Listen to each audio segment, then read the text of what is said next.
आपको अपनी जड़ों से प्यार है, लेकिन आधुनिकता को भी उतना ही अपनत्व देते हैं। इस केंद्र शासित प्रदेश की इस खूबी को देखते हुए केंद्र सरकार अलग अलग स्तरों पर तेजी से काम कर रही है। यहां पर अच्छी क्वालिटी का इंफ्रास्ट्रक्चर हो, अच्छी सड़कें, अच्छे पुल हो, यहां अच्छे स्कूल हो, वाटर सप्लाई बेहतर हो, इन सभी पर केंद्र सरकार का बहुत जोर है। बीते 5 साल में इन सभी सुविधाओं पर 5500 करोड़ रुपए, 5,500 करोड़ रुपए से ज्यादा खर्च किए गए हैं। बिजली बिल से जुड़ी व्यवस्था हो, सारी स्ट्रीट लाइट को एलईडी से जगमगाना हो, ये क्षेत्र तेजी से बदल रहा है।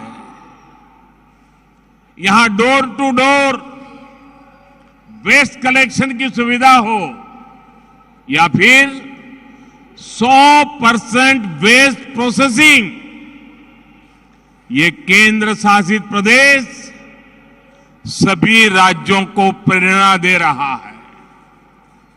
यहां जो नई इंडस्ट्रियल पॉलिसी लाई गई है, वो भी यहां औद्योगिक विकास बढ़ाने में, रोजगार के नए मौके बनाने में मददगार साबित हो रही है।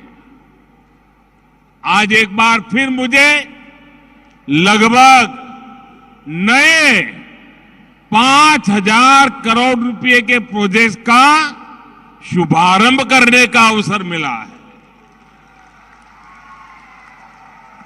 ये project health, housing, tourism, education और अर्बन डेवलपमेंट से जुड़े हैं। इससे ईज ऑफ लिविंग बढ़ेगी, इससे ईज ऑफ टूरिज्म बढ़ेगा, इससे ईज ऑफ ट्रांसपोर्टेशन बढ़ेगा और इससे ईज ऑफ बिजनेस भी बढ़ेगा। साथियों, आज मुझे एक और बात की बहुत खुशी है। आज जिन प्रोजेक्ट्स का लोकार्पण हुआ है, उनमें से कई का शिलान्यास करने का सौभाग्य आप सबने मुझे ही दिया था।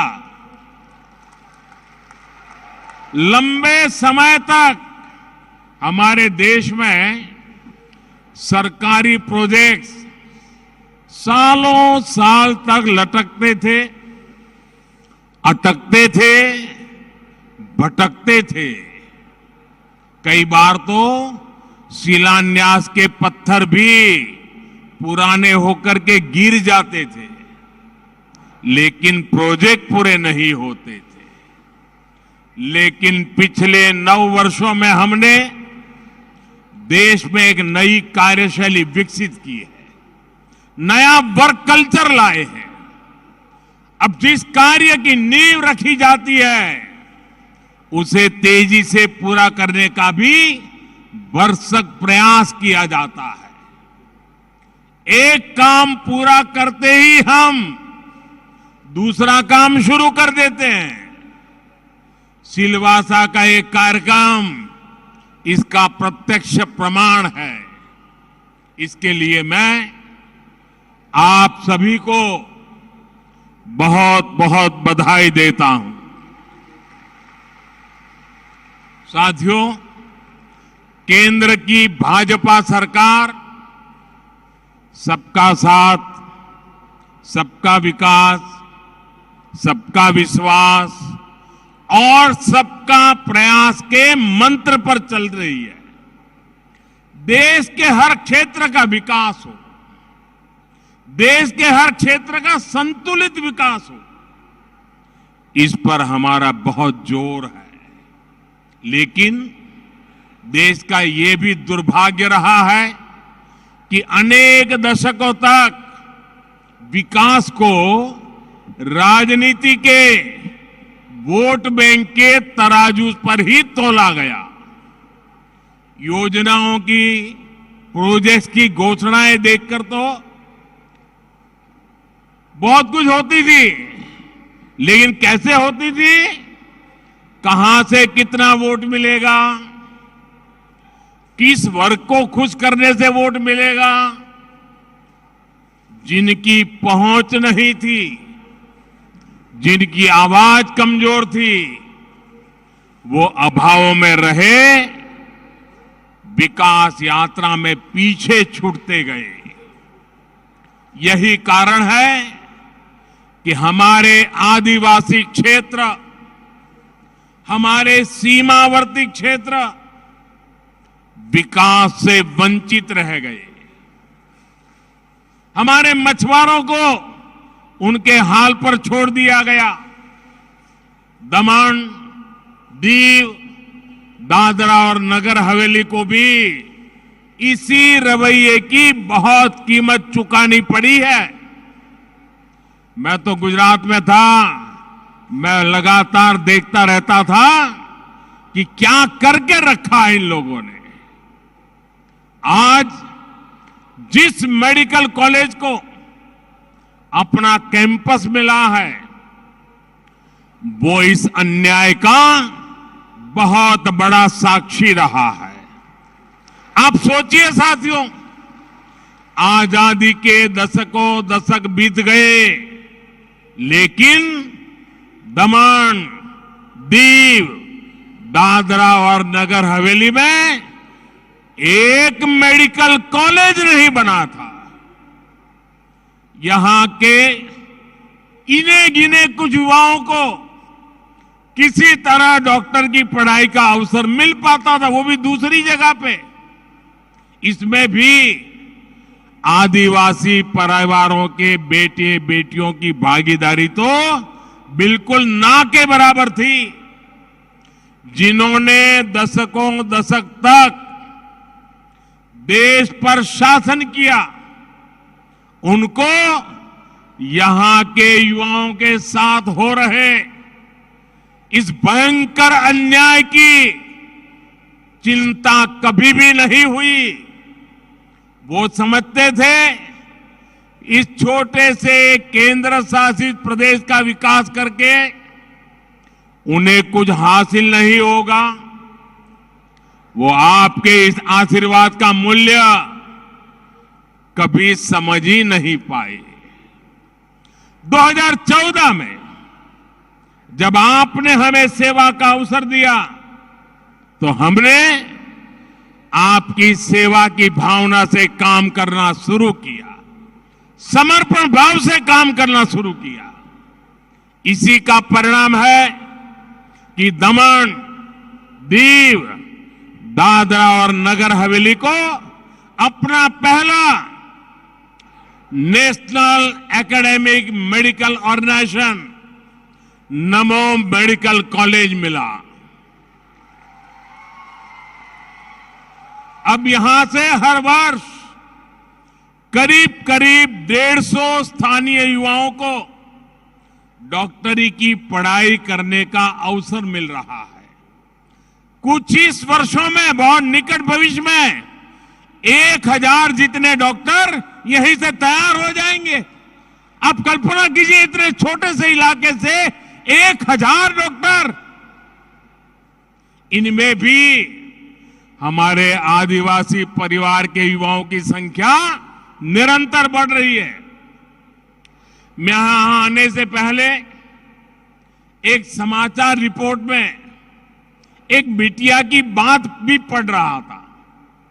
आदिवासी परिवार से ही आने वाली ये बिटिया अभी यहां मेडिकल में पहले साल की पढ़ाई कर रही है।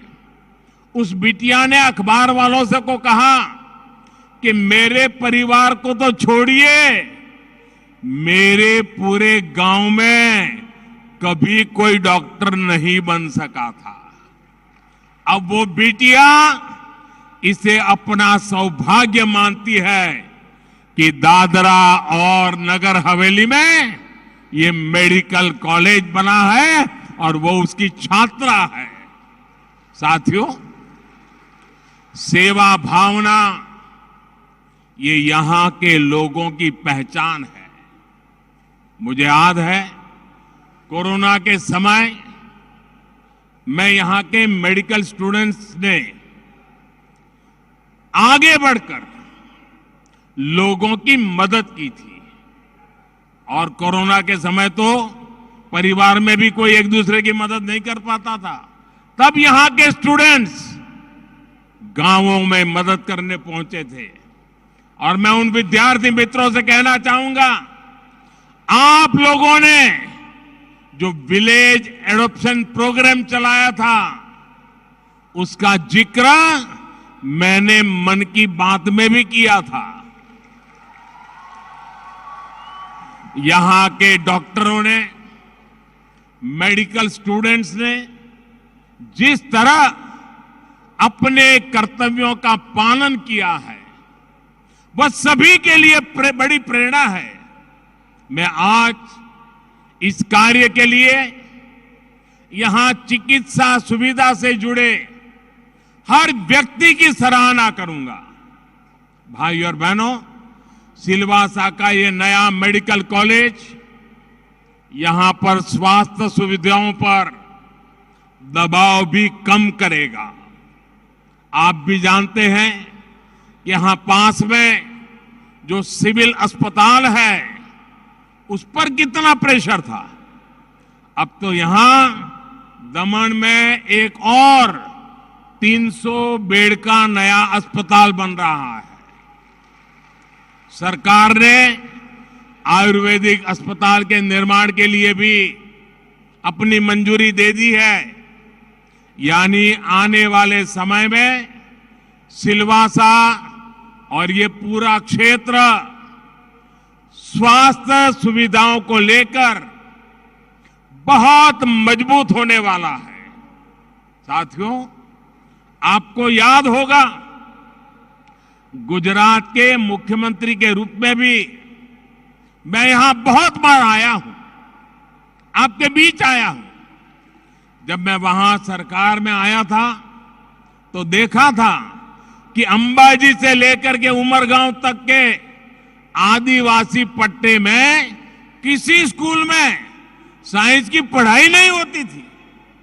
जब साइंस की पढ़ाई नहीं होगी तो फिर बच्चे डॉक्टर और इंजीनियर कैसे बनेंगे। इसलिए मैंने वहां स्कूल कॉलेजों में साइंस की पढ़ाई शुरू करवाई। हमारे आदिवासी बच्चों को एक बड़ी दिक्कत दूसरी भाषाओं में पढ़ाई से भी होती है, किसी भी बच्चे को होती है। अंग्रेजी में पढ़ाई होने के कारण गांव के गरीब, दलित, वंचित आदिवासी परिवारों के अनेक प्रतिभाशाली बेटे बेटियां डॉक्टर, इंजीनियर नहीं बन पाते थे। हमारी सरकार ने अब इस समस्या का समाधान भी कर दिया है। अब भारतीय भाषाओं में, आपकी अपनी भाषा में मेडिकल इंजीनियरिंग की पढ़ाई का भी विकल्प दे दिया जा रहा है। इससे भी इस क्षेत्र के बच्चों को बहुत बड़ी मदद मिलने वाली है। अब गरीब मां का बच्चा भी डॉक्टर बनने का सपना संजो सकता है। साथियों, आज मेडिकल कॉलेज के साथ साथ यहां इंजीनियरिंग कॉलेज का भी लोकार्पण हुआ है। इससे यहां के करीब 300 युवाओं को हर वर्ष इंजीनियरिंग की पढ़ाई का अवसर मिलेगा। मुझे इस बात की भी खुशी है कि देश के बड़े शिक्षा संस्थान भी दमन, दीव, दादरा और नगर हवेली में अपने कैंपस खोल रहे हैं। दमन में निप का सैटेलाइट कैंपस बना है। सिलवासा में गुजरात नेशनल लॉ यूनिवर्सिटी का कैंपस बना है। दीव में ट्रिपल आईटी बड़ोदरा ने अपना कैंपस खोला है। ये नया मेडिकल कॉलेज तो सिलवासा की सुविधाओं को नए स्तर पर लेकर जाएगा। मैं इस क्षेत्र के हर विद्यार्थी को ये भरोसा देता हूं कि उनके उज्जवल भविष्य के लिए हमारी सरकार कोई कोर कसर बाकी नहीं छोड़ेगी। भाइयों और बहनों, मैं जब पिछली बार सिलवासा आया था तो मैंने विकास की पंचधारा की बात कही थी। विकास की पंचधारा यानी बच्चों की पढ़ाई, युवाओं को कमाई, बुजुर्गों को दवाई, किसानों को सिंचाई और जन जन की सुनवाई। आज मैं इसमें एक और धारा जोड़ूंगा और ये है महिलाओं को खुद के घर की ढेर सारी बधाई। हमारी सरकार ने बीते वर्षों में देश के 3 करोड़ से अधिक गरीब परिवारों को पक्का घर बनाकर दिया है। यहां भी हमारी सरकार ने 15,000 से ज्यादा घर बनाकर गरीबों को देना तय किया है। इनमें से ज्यादातर घर बनकर तैयार हो चुके हैं। आज भी यहां 1200 से ज्यादा परिवारों को उनके अपने मालिकाना हक वाले घर मिले हैं। और आप ये जानते हैं कि पीएम आवास योजना के जो घर दिए जा रहे हैं उनमें महिलाओं को भी बराबर की हिस्सेदारी दी जा रही है। यानी हमारी सरकार ने यहां दमन, दीव, दादरा और नगर हवेली की हजारों महिलाओं को भी अपने घर की मालकिन बनाने का काम किया है। वरना हम जानते हैं हमारे यहां कैसा होता है। घर का मालिक पुरुष, खेत का मालिक पुरुष, दुकान का मालिक पुरुष, गाड़ी का मालिक पुरुष, स्कूटर है तो भी मालिक पुरुष, महिला के नाम कोई होता ही नहीं है। हमने इन घरों के मालिकाना हक महिलाओं को दिए हैं। और आप ये भी जानते हैं कि पीएम आवास योजना के तहत बना एक एक घर की कीमत कई लाख रुपए होती है। इसलिए ये महिलाएं जिनको ये जो घर मिला है ना, लाखों रुपए की कीमत का घर मिला है, और इसलिए ये हमारे गरीब परिवार की माताएं बहनें, ये हमारी महिलाएं लखपति दीदी बन गई है।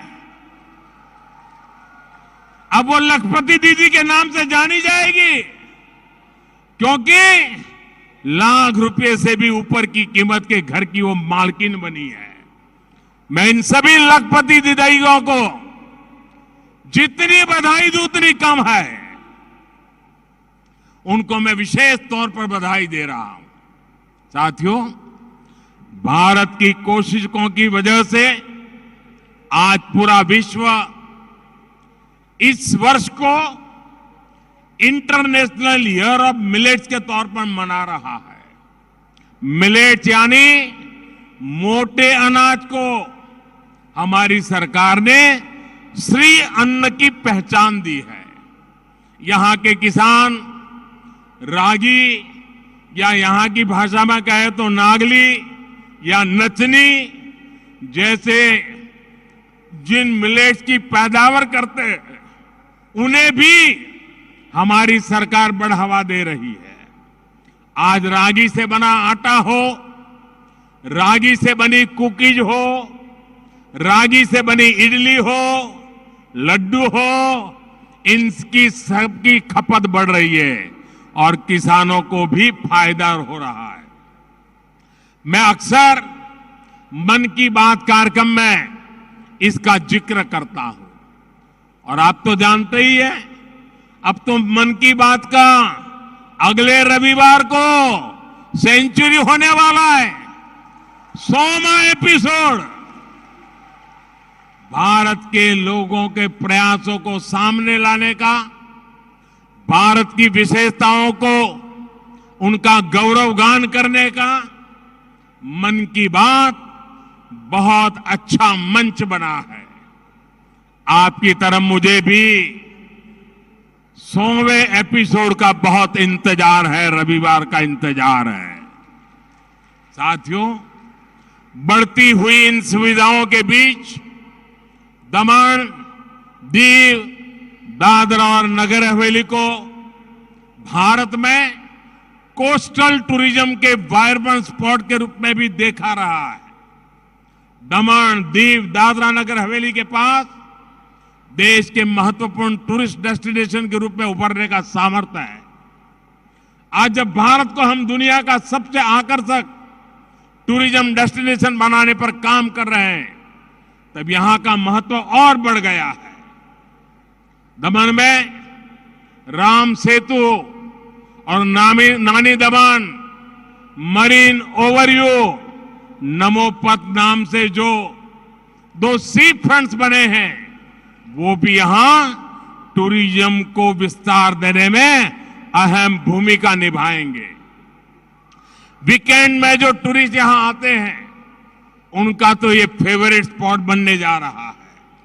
मुझे बताया गया है कि पर्यटकों की सुविधा के लिए बीच एरियाज में नए टेंट सिटी भी बनाए जा रहे हैं। थोड़ी देर बाद मैं खुद नानी दमन मरीन ओवरव्यू नमोपथ को देखने जाने वाला हूं। ये सी फ्रंट निश्चित रूप से देश दुनिया के पर्यटकों को आकर्षित करेगा। इसके साथ ही Khanvel river front, Dudhani jetty, eco resort का निर्माण, ये सब भी यहां टूरिज्म को बढ़ावा देंगे। कोस्टल प्रोमेनेड, बीच डेवलपमेंट के प्रोजेक्ट भी जब पूरे हो जाएंगे तो यहां का आकर्षण और बढ़ जाएगा और इन सब से यहां रोजगार के नए मौके बनेंगे, स्वरोजगार के मौके बनेंगे। भाइयों और बहनों, आज देश में तुष्टीकरण पर नहीं बल्कि संतुष्टीकरण पर बल दिया जा रहा है। वंचितों को वरीयता, ये बीते 9 वर्ष के सुशासन की पहचान बन चुकी है। केंद्र सरकार देश के हर जरूरतमंद, हर वंचित वर्ग, वंचित क्षेत्र तक सुविधाएं पहुंचाने के लिए तेजी से काम कर रही है। जब योजनाओं का सैचुरेशन होता है, जब सरकार खुद लोगों के दरवाजे तक जाती है, तो भेदभाव खत्म होता है, भ्रष्टाचार खत्म होता है, भाई भतीजावाद खत्म होता है। मुझे खुशी है कि दमन, दीव और दादरा नगर हवेली केंद्र सरकार की अनेक योजनाओं के सैचुरेशन के बहुत निकट पहुंच गई है। आप सभी के ऐसे ही प्रयासों से समृद्धि आएगी, विकसित भारत का संकल्प सिद्ध होगा। एक बार फिर आप सभी को विकास कार्यों की बहुत बहुत बधाई। भारत माता की, भारत माता की। बहुत बहुत धन्यवाद।